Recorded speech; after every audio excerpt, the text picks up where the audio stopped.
mendengarkan podcast ini. Berbahagialah orang yang suci hatinya, karena dia akan melihat Allah. Matius tidak menggunakan kata hagios, tetapi Matius menggunakan satu kata, yaitu kata roe. Ini kata luar biasa, saudara. Kata ini luar biasa, ya. Mengandung pengertian, maaf ini salah, kata roe, bukan hagios, bukan hagios. Hagios itu lebih berarti berbeda dari yang lain. Jadi kalau bicara mengenai hagios, ini dalam bahasa Ibrani, saudaraku, ya, ada kata hados, artinya berbeda dari yang lain atau dipisahkan untuk digunakan. Tetapi yang digunakan adalah kata roe.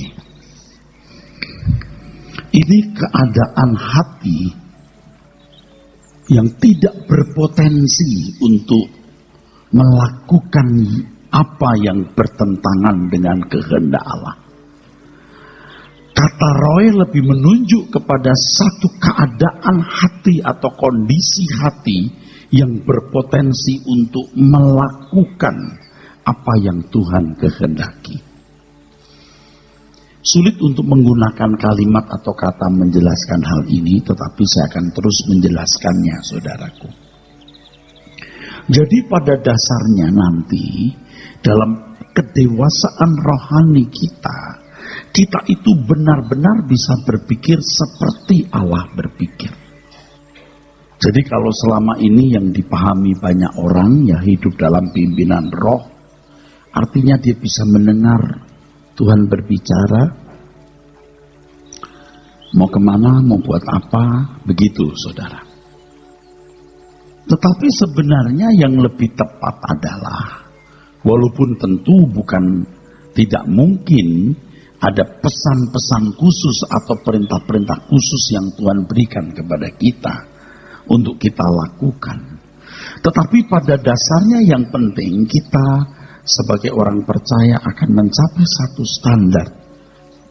Maksud saya satu level, satu tingkatan, di mana kita bisa memiliki pikiran dan perasaan yang berpotensi selalu sesuai atau seturut dengan apa yang diingininya. Sama seperti seorang pemimpin, dia menyerahkan tugas kepada bawahannya, lalu berkata, ikuti apa yang dia perintahkan. Karena dia tahu karena pemimpin ini tahu kemampuan bawahannya tersebut. Apa yang diputuskan akan tidak jauh dari apa yang diingini. Kalau Alkitab mengatakan bahwa roh manusia itu pelita Tuhan, nesyamah itu pelita Tuhan, itu kan maksudnya nesyamah itu kan nurani, saudaraku. Ya, nurani, saudaraku. Yang namanya nesyamah ini kan sama dengan nurani. Setiap orang punya nurani, saudara. Nah, kekristenan itu merupakan proses pendewasaan nurani sampai pada level berkodrat ilahi. Satu keadaan hati atau pikiran yang berpotensi untuk melakukan apa yang diingini oleh Tuhan. Waktu dia menghadapi satu kasus, untuk kasus ini dia harus marah. Untuk kasus itu dia tidak perlu marah. Menghadapi hal ini dia harus mengucapkan kata ini. Untuk menghadapi hal itu dia harus mengucapkan kata yang lain. Nah, ini potensi batin, potensi hati pikiran seseorang, saudaraku, untuk bisa melakukan apa yang sesuai dengan pikiran perasaan Tuhan. Dan 70 tahun umur hidup kita di dunia ini, saudaraku, memang untuk proses itu, saudara. Untuk proses itu, saya sendiri merasa ketinggalan, saudara. merasa ketinggalan. Tadi pagi saya bicara soal kelahiran baru dan rasanya saya baru lahir baru. Kalau dulu kan pokoknya sudah jadi baik, mulai ke gereja, apalagi jadi aktivis, istimewa lagi jadi pendeta, sudah lahir baru. Dan tidak pernah mikir lagi soal lahir baru karena merasa sudah lahir baru. Ternyata belum tentu. Orang yang lahir baru itu orang yang mengembangkan kodrat ilahi, saudara. Dan salah satu yang menjadi titik balik saya ketika saya menemukan satu pimpinan Tuhan bahwa Allahnya orang Kristen itu beda dengan Allahnya agama lain. Beda. Tetapi masalahnya, mengapa mereka bisa menciptakan orang-orang saleh, pejuang-pejuang agama yang begitu hebat? Apa lebihnya kita? Apa lebihnya kita? Wah, ternyata lebihnya kita adalah kita bisa mengembangkan kodrat ilahi. Oke, boleh tepuk tangan saudaraku. Dalam Alkitab kita menemukan bahwa Allah adalah Allah yang kudus. Kekudusannya tidak dapat mentolerir kenajisan atau dosa. Ia adalah Allah yang tidak bisa dipersekutukan dengan kegelapan. Itulah sebabnya Allah murka kalau bangsa Israel, sekalipun mereka umat pilihan Allah, kalau mereka berbuat salah, Allah bangkit menghukum mereka. Dalam hidup orang percaya, saudaraku, Tuhan berkata, kuduslah kamu sebab aku kudus. Hagioi esiste hoti ego hagios. Be holy because I am holy. Jadi, kalau menggunakan kata vulgar, saya mau mengatakan begini, dan ini memang benar. Kamu harus mencapai apa yang kuingini. Kamu harus mencapai kekudusan yang kuingini, bukan yang kau mau. Ya, aku bisanya segini Tuhan. Aku bisanya segini Tuhan. Jadi saudaraku, ini boleh begini, B. Pinjam aja huruf C. D. Kalau kamu punya standar itu A, ya, kamu mampunya mengerti dari 1000 yang harus kamu tahu, kamu cuma bisa 150 misalnya. Tapi kalau kamu B, kamu jarang meleset. Maaf saya, kamu lebih tepat dibandingkan A, mungkin kamu mampu 400. Kalau kamu sampai C, kekudusanmu, kecerdasan rohmu, kau bisa mencapai 700. Kalau D mungkin kamu sampai 1000. Setiap hari kita ini kan menghadapi kasus-kasus, saudara. Pilihan-pilihan dan keputusan-keputusan. Semakin kita belajar kebenaran, semakin kita mengerti kebenaran, makin cerdas roh kita, makin kudus. Jadi kudus itu bukan hanya tidak berbuat dosa, tetapi potensi di dalam pikiran hati kita, potensi atau keadaan hati pikiran yang berpotensi melakukan apa yang Allah kehendaki. Saya ngerti yang saya maksud? Saya ngerti apa yang saya maksud? Kan yang kita pahami namanya suci itu tidak berbuat dosa, tidak berbuat salah. Tetapi kata roe artinya keadaan hati pikiran yang berpotensi untuk melakukan apa yang Allah ingini. Dan potensi ini berbeda-beda. Seberapa orang berjuang untuk mengerti kebenaran, berjuang untuk melekat dengan Tuhan. Tentu perjuangan untuk berani meninggalkan keinginan-keinginan daging dan keinginan mata. Itu makin bertumbuh, saudara, kesuciannya. Beri tepuk tangan, saudaraku.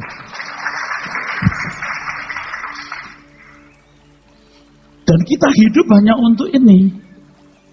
Saya hanya bisa membantu 0,5% sampai 1%, Bapak Ibu. Ini tidak lebay. Tetapi selanjutnya saudara harus berjuang sendiri. Saya tidak bisa banyak berbuat, saudaraku. Banyak hal yang tidak terucap dengan kata-kata. Saya kalau belajar firman Tuhan, saya menemukan kebenaran dari Alkitab dalam hidup setiap hari waktu saya berdoa. Itu banyak yang tidak bisa saya utarakan dengan kata-kata, saudara. Tidak bisa saya utarakan. Tetapi ya bersyukur, ya kalau boleh menggunakan kata ajaib, ajaibnya nanti kalau saya khotbah muncul satu, muncul dua gitu. Tetapi banyak hal yang tidak bisa saya kemukakan di sini. Dan itu merupakan satu bentuk verifikasi bahwa Allahku itu benar. Nggak ada Allah seperti Dia yang benar. Allahku itu benar. Nah ini kalau saya diberi kesempatan ngomong terus kan pasti muncul. Kecuali saya tidak bertumbuh.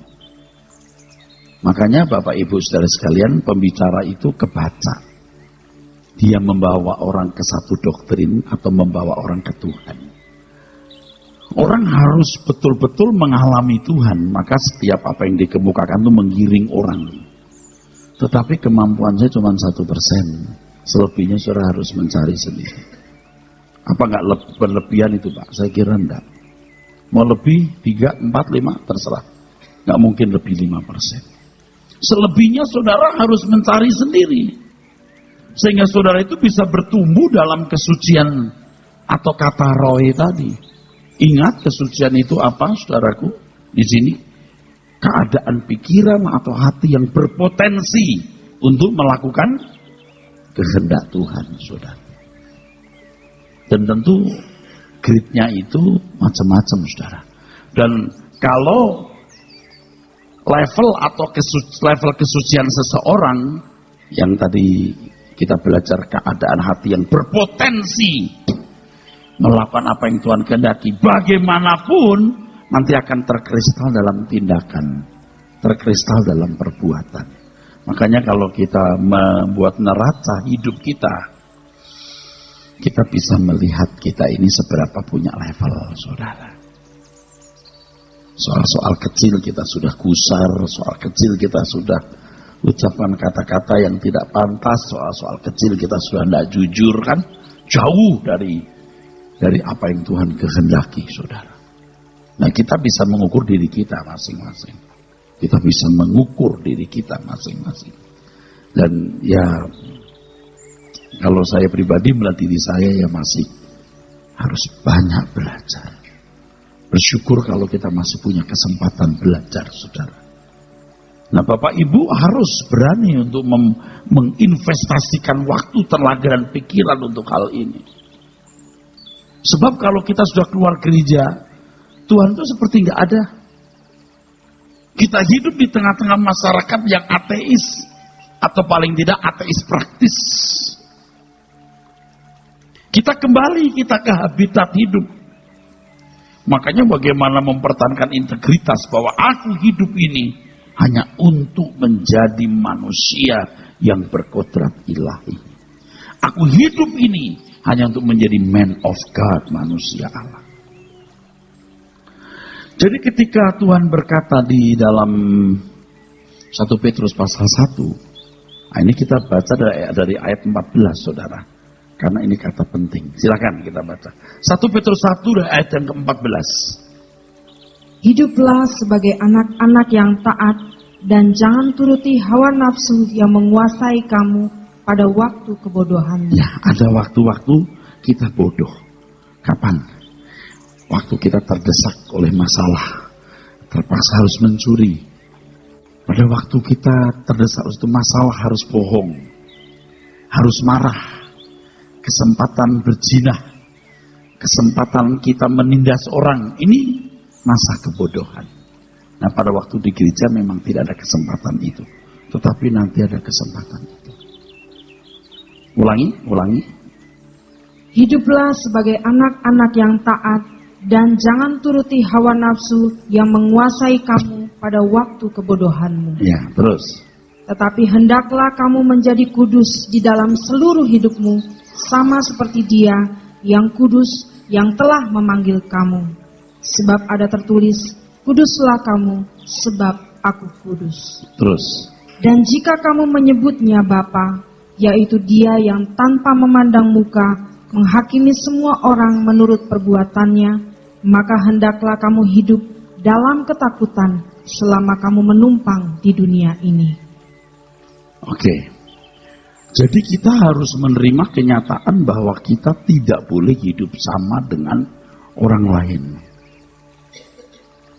Kita harus berani hidup di luar kewajaran, saudaraku. Kita harus memilih kita mau ke arah sini atau ke arah sana. Tujuan hidup manusia kan pada umumnya ke sini, saudara. Ya wajarlah, namanya hidup, sekolah, kuliah, kerja, ya, punya uang, lalu beli rumah, dan lain sebagainya. Ya, saya tidak tahu saudara bisa mengerti nggak apa yang saya katakan ini.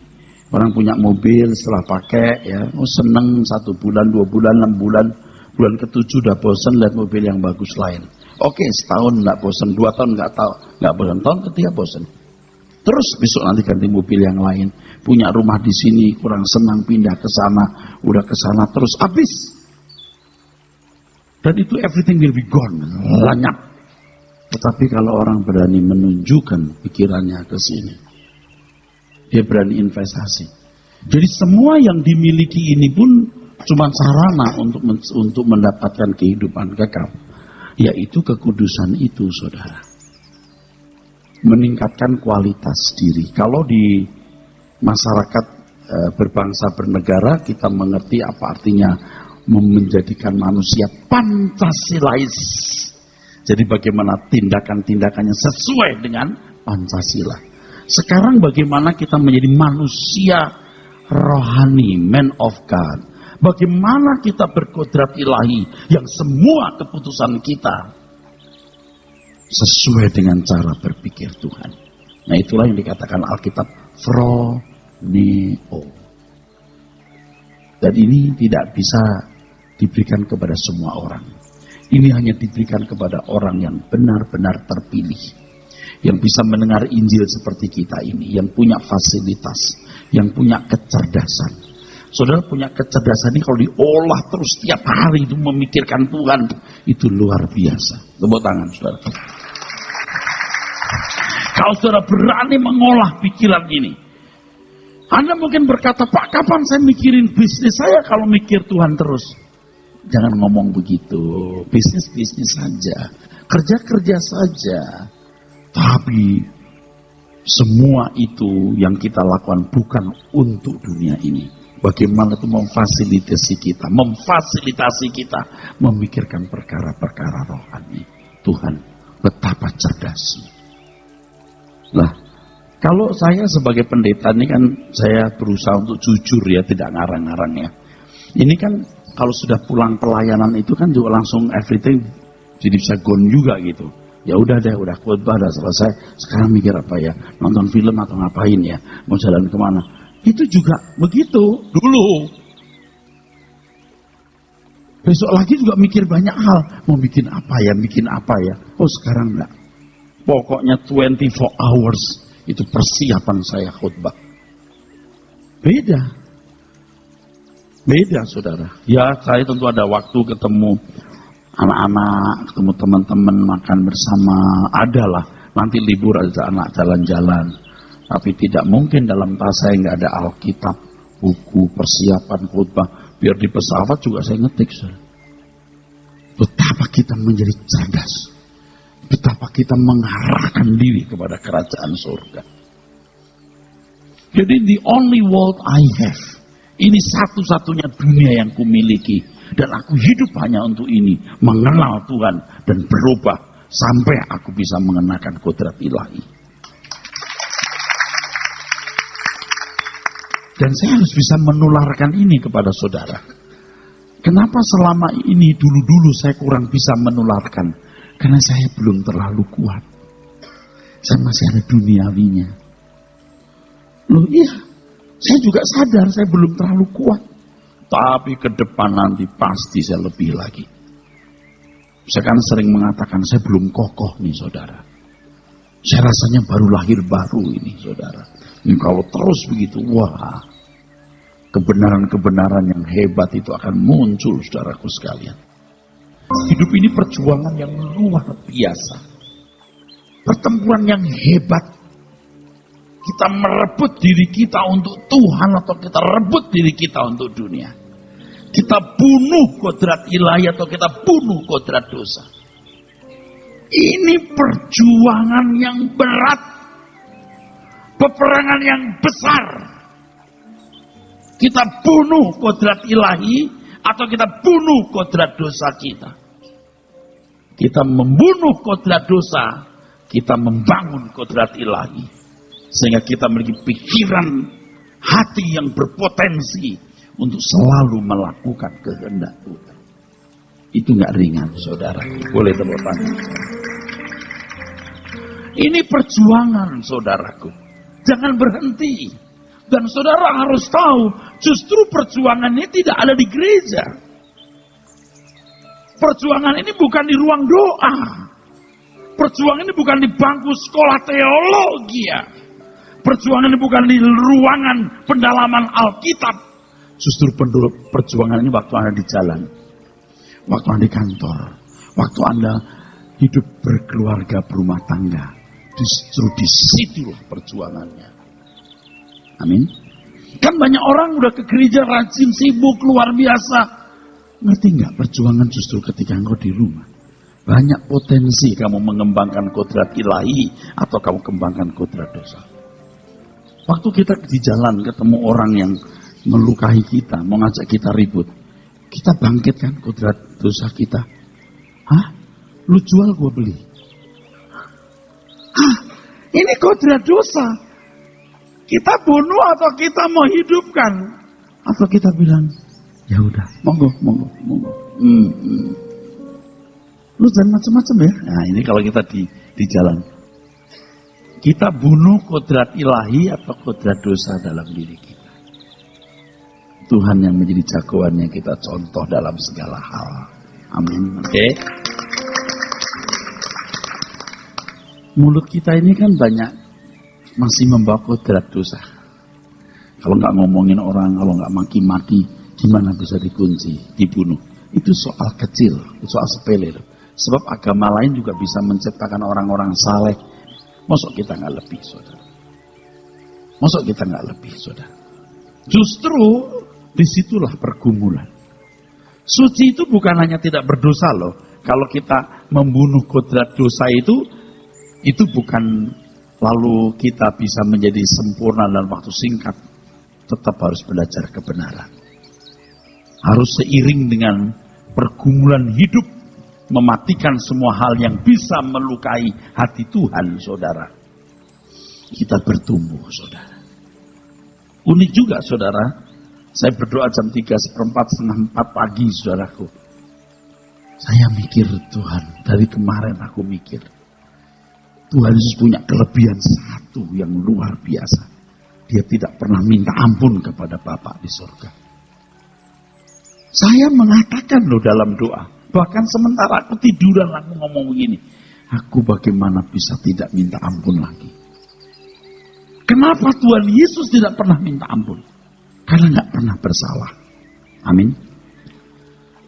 Kita itu kan tanpa sadar berpikir begini. Ya Tuhan kan memang ruangan hatinya besar.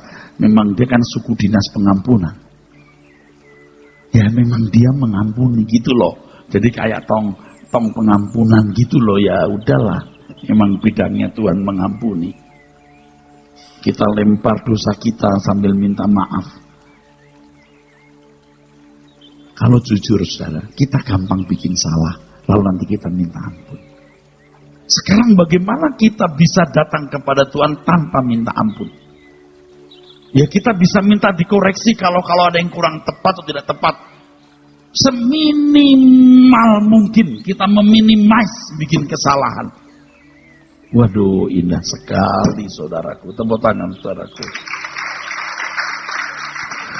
Kalau bisa begitu, Tuhan jangan sampai aku melukai hatimu. Sebab setiap kali kita berbuat salah, kita minta ampun mesti ada yang terluka. Artinya di Tuhan terlukai. Kalau aku berbuat ini, gara-gara berbuat ini, aku minta ampun gak sama Tuhan? Coba dipikirkan. Anda ngerti gak saya ngomong apa ini? Saudara mau belajar gak? Ini mahal nih yang saya katakan ini. Dan untuk level ini level nekat nih. Ya kita itu tidak bisa seperti Tuhan Yesus persis, nggak punya salah sama sekali. Ya nggak bisa toh. Tapi kita meminimais kesalahan. Katakan amin. Meminimais. Ini luar biasa, saudara. Kalau Anda bisa masuk wilayah ini kehidupan yang berkualitas. Orang yang suci hatinya akan melihat horao. Yang minggu lalu tidak hadir. Horao itu melihat dengan hati. Dengan hati bisa melihat pikiran, perasaan, dan kehendak Allah. Jadi ada kata blepo, ada teoreo, ada horao. Ini saudaraku, ini berbahagialah orang yang suci hatinya, horao, akan melihat dengan mata. Ini masih dengan mata tapi dengan teliti. Kalau ini sama dengan research, menyelidiki. Kalau ini dengan hati. Potensi dalam diri kita untuk bisa mengerti apa yang sesuai pikiran perasaan Tuhan. Sebab kita berkodrat ilahi. Jadi tidak bermaksud mau ngerti tapi ngerti sendiri. Karena jadi naluri. Menyatu dalam jiwa kita. Menyatu dalam nurani kita, saudara. Dan itu prestasi kehidupan. Dan inilah yang dikatakan Alkitab sebagai harta abadi. Saya hanya 1% membantu saudara lewat khotbah seperti ini. Selebihnya you cari tiap hari. You harus belajar langsung dari Tuhan. Dari saya nggak ada apa-apanya. 1% saja. Selebihnya you harus cari Tuhan. Oke, boleh tepuk tangan, saudaraku, boleh. Dan ini hanya bisa terjadi atas orang yang dipilih. Kalau orang-orang di sana begitu mendengar nama Yesus sudah reject, sudah menolak, itu nggak ada.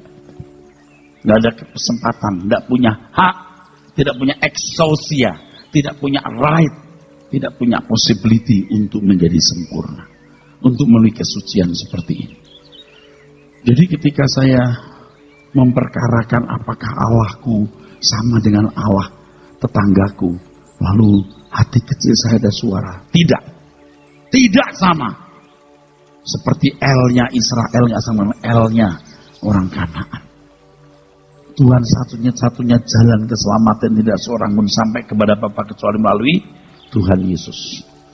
Siapa yang punya anak, punya bapak. Tidak punya anak, tidak punya bapak. Lalu pertanyaannya, apa lebihku dengan mereka? Lebihnya ini, mengenakan kodrat ilahi. Jadi kalau saudara menyediakan mangkok hidupmu, ruangan hidupmu, dengan benar untuk bertumbuh, Tuhan akan menolong saudara. Jadi kita dipanggil, bukan sekedar memeluk suatu agama. Tetapi kita menjadi murid dan belajar. Ini tidak bermaksud mencederai siapapun ya saudara. Tapi ini hal yang harus menjadi keprihatinan kita saudara. Tidak menunjuk gereja mana ya. Tapi ini sudah merupakan kesalahan kita semua ya. Jadi gereja menyediakan kebaktian, gereja menyediakan pelayanan doa untuk orang sakit, untuk diakonia, bla bla bla bla, gitu ya saudaraku. Dan membuat berbagai aktivitas begitu. Tetapi meleset. Yang inti ini tidak ditekankan. Bahkan kadang-kadang tidak pernah dibicarakan. Amin? Loh, Anda aminnya pelan. Saudara ngerti nggak? Dulu kan saya begitu. Dan bagi rohaniwan itu bisnisnya. Kan terbangun sebuah kartel. Aduh kasar ngomong kartel. Rezim. Sekolah Alkitab jadi pendeta. Gereja sudah punya format, organisasi, keaktifan, kesibukan. Pendetanya pensiun ganti yang lain terus dengan segala kegiatannya. Apalagi kalau sekarang ini adanya jor-joran kompetisi antar gereja. Ini gereja paling besar loh, paling hebat, ini paling diberkati. Sampai yang inti ini bagaimana membangun kodrat ilahi lolos dari pengamatan. Kalau yang ngomong bukan pendeta, you jangan percaya. Kalau yang ngomong pendeta, you percaya. Dan ini pernah saya lakukan, kesalahan ini. Maka tadi siang saya mengatakan kepada jemaat, saya menebus kesalahan saya. Saya menebus kesalahan saya. Jadi kadang-kadang khotbahnya kayak orang ngamuk-ngamuk itu, saudara. Ini pendeta kok marah-marah? Bukan marah-marah, stres. Apa bisa nggak Pak yang halus? Ya sekarang kan makin halus. Cuman sometime aja meledak lagi gitu. Kalau udah mau meledak, orang-orang depannya, sabar. Saudara kalau mengerti kebenaran ini gusar. Bukan kita mau cari uang, atau cari pengaruh, atau pengikut.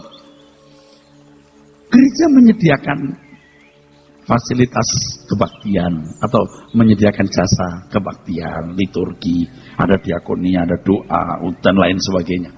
Tapi yang inti bagaimana kebenaran diajarkan dan umat bisa mengembangkan kodrat ilahi luput.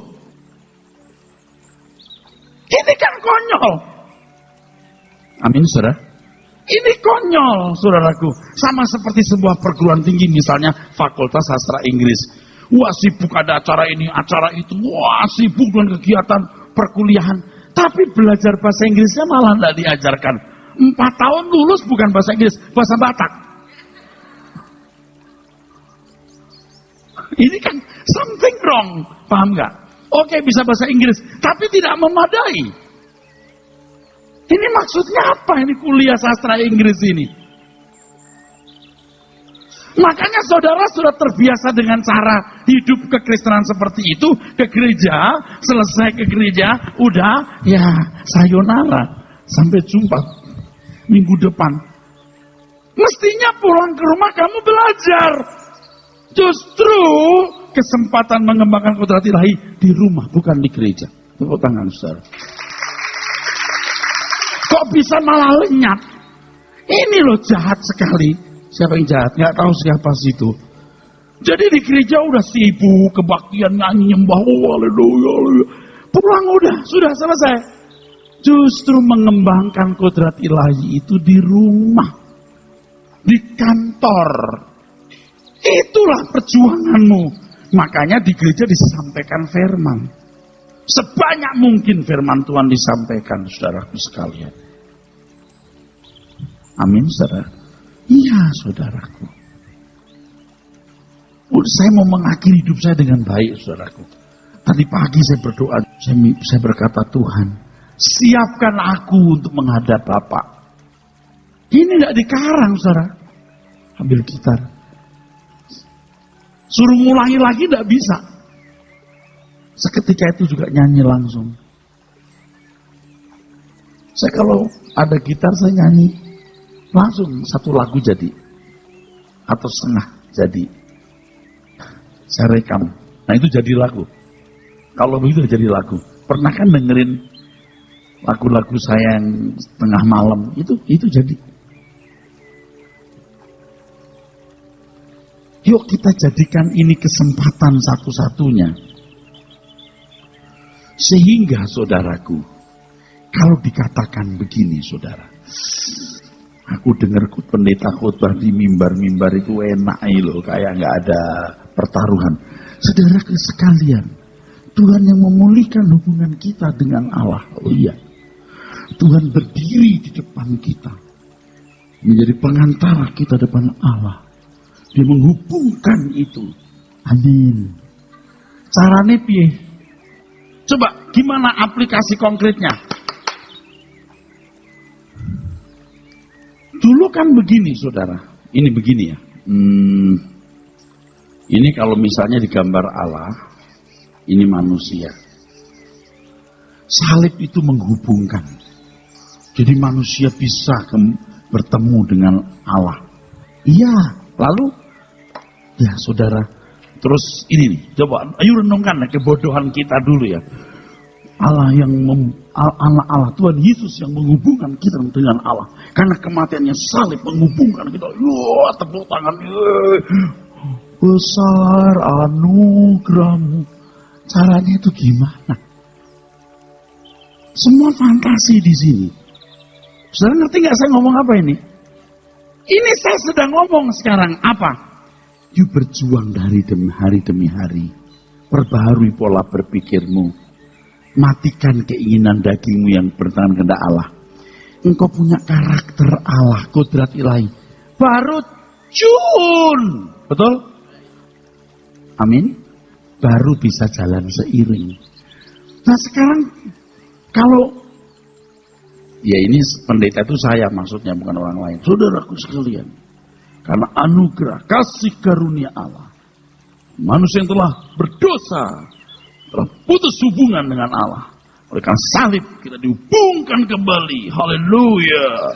Terus besar anugerahmu. Lalu setelah itu apa? Ya udah dihubungkan dengan Tuhan. Pulang ke rumah gitu. Udah hidup lagi. Besok begitu lagi. Coba kira-kira apa yang dihasilkan dalam kekristenannya? Nol. Tapi di sini 1%.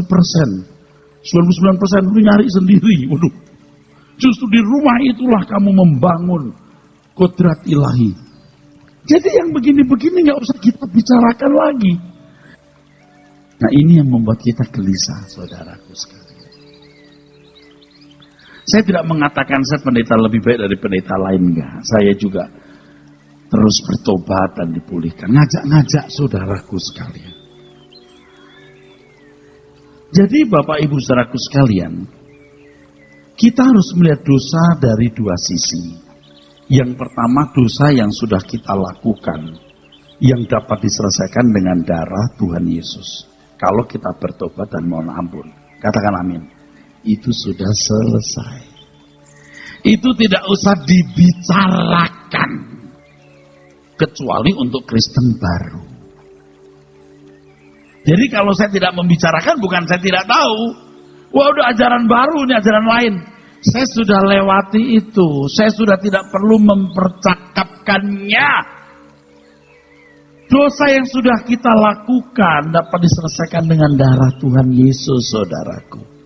Semua dosa kita itu, baik yang sudah sedang akan kita lakukan, dipaku di kayu salib. Beres.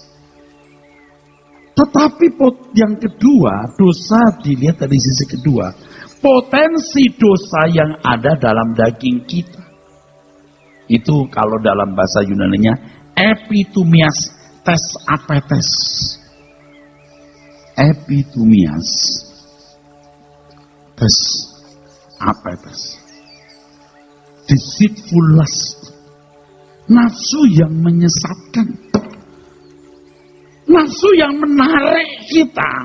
Baik dalam daging maupun pikiran kita. Yang tidak bisa diajak selaras seiring dengan Tuhan. Itu loh yang kita bereskan. Oh kita lo dipulihkan. Iya satu sisi betul. Tetapi sisi yang lain potensi dosa yang harus dibereskan supaya bisa berjalan seiring dengan Tuhan, saudaraku. Ibarat baris berbaris itu begini loh, saudaraku. Kiri, kiri, kiri. Sama-sama gini loh, saudaraku. Jangan Tuhan kiri. Caranya begini, saudara begini. Nggak nyambung.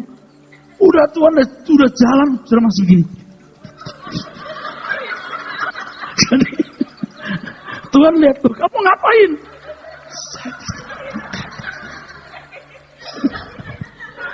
Kamu kok caca begini gimana? Salsa begini? Hah? Emangnya lucu ya? Lucunya di mana? Gitu ya? Kok gitu aja lucu ya?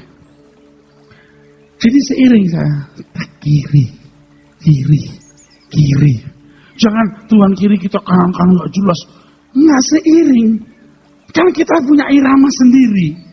Kalau tersinggung marah, kalau lihat begini buat apa, lihat sesuatu reaksinya apa. Kita kan punya irama. Sekarang bagaimana iramanya selaras dengan Tuhan? Nangkep ya saudara? Ini tadi cuma gambaran loh. Jangan nanti Anda pulangnya begini semua lagi. Sampai ke rumah ditanya, Pi, kenapa jalan lu begitu? Kata Pak Ers, dengan Roh Kudus. Maksudnya dengan Roh Kudus bukan jalan begitu. Kan begini saudara. Di mana-mana kita kan selalu mengalami hal-hal yang tidak menyenangkan. Misalnya pesawat terlambat. Orang kasih kita kembalian kurang. Begitu kan ya? Ini reaksi kita gimana? Loh dulu reaksi kita kan. Nah begitulah. Ya.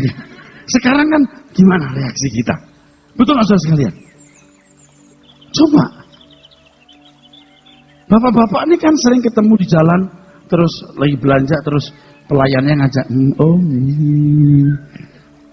Gimana reaksinya? Anda juga. Nomor telepon boleh nggak?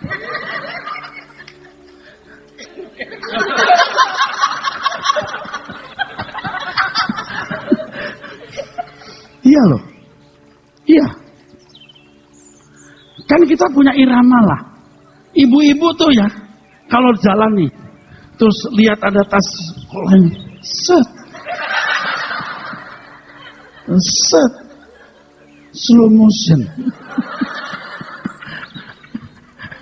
Iramanya. Bukan gak boleh belanja loh. Iramanya harus berubah. Ya, tas sudah jelek ganti ini, itu melulu gantilah variasi boleh. Tapi dasarnya jangan, kalau pakai tas ini nanti orang baca. Ya, terus sengaja ditunjukin gini. Waduh, tunjukin begitu.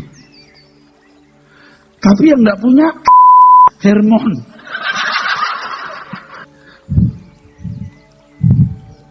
Irama kita. Kalau di rumah kan kadang-kadang istri kita ngomong apa, kita nggak suka, kita sambut gitu ya. Kita sabut kita sambut gitu. Reaksi kita, respon kita bagaimana.